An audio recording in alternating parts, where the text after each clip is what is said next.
Guys, technology hacks here, back again with another video.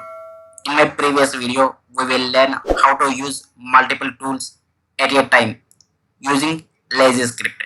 In this video, we will cover what happens when we delete my system32 folder permanently. It will not delete normally. When we try to delete, we will delete forcefully using file shredder tool.